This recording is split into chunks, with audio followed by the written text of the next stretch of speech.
Hi, hello mga ka-curly. For today's video, magsabaw tayo ng buto-buto ng baboy. Ayan.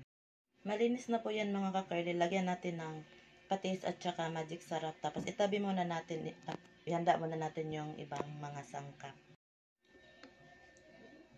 Patis.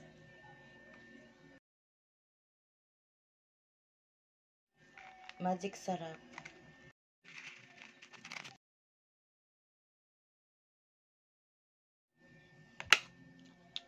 Pagkatapos natin haluin, itabi muna natin.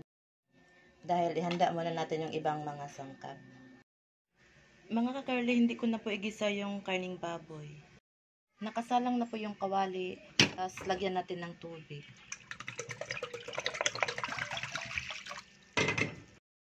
Ayan, tapos pakuluin natin. Kapag pumulo na, ilagay na natin yung karning baboy. Simpleng luto lang ito mga ka-curly. Luto yung probinsya. Ayan, ito po lahat ng mga sangkap natin mga ka-curly. Buto-buto ng karning baboy. Repolyo. Ayan. Isa lang ang patatas kasi yun lang natira dito. Tapos lagyan natin ng lemongrass, pork nor cubes. Ayan. May luya, sibuyas, kamatis, at saka ayan, bell pepper. Ayan, kumulo na po yung tubig. Kamatis, sibuyas, luya, tanglad. Tapos ilagay na po natin yung karning baboy, yung buto-buto. Fresh yan mga ka-curly. Yan.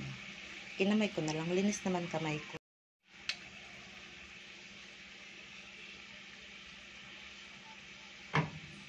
Yan.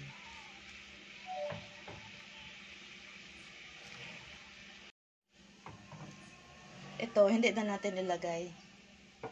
Tapon na natin. Gusto ko kasi kumain ng may sabaw mga ka-curly. Tapos, hindi na siya igisa sa oil.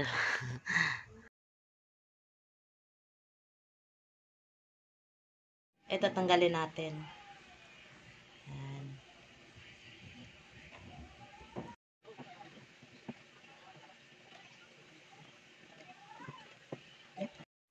Ayan, natanggal ko na po lahat.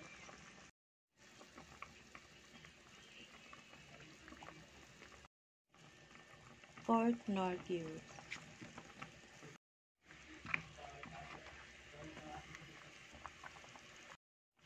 Ilagay po natin ang kalahati sa bell pepper. Tapos yung kalahati maya na.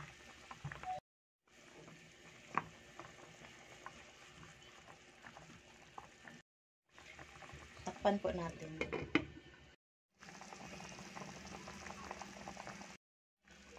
Ilagay na natin to mga ka-curly.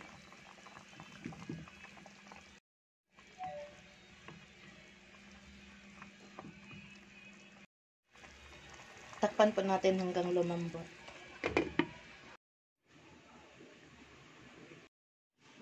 Tingnan natin.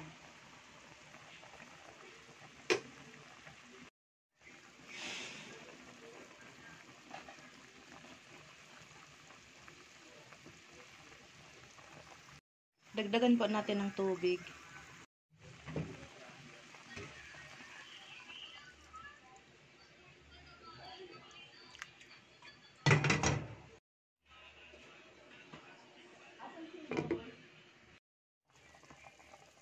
Malambot na.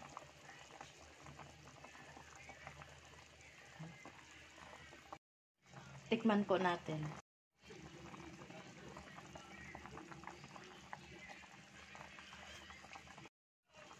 Sakto lang yung timpla. Sarap. Lagyan natin yung kalahating bell pepper. Green seed. Repolyo.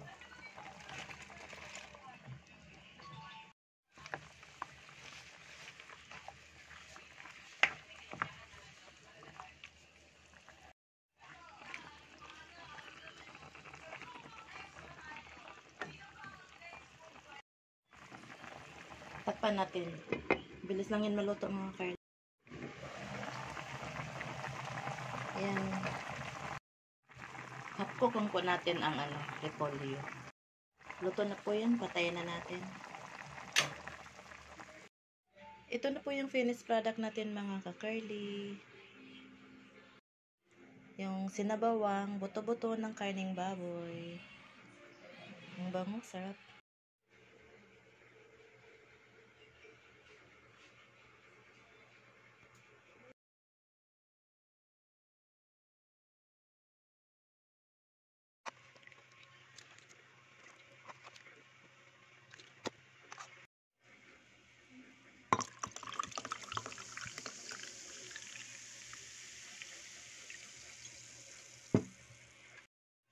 Kain na po tayo.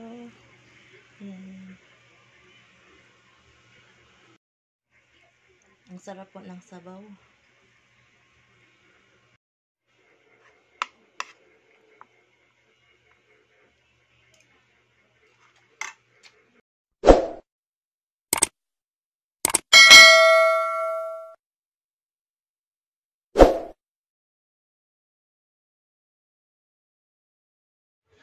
Thank you for watching and don't forget to like, share, and subscribe. Bye!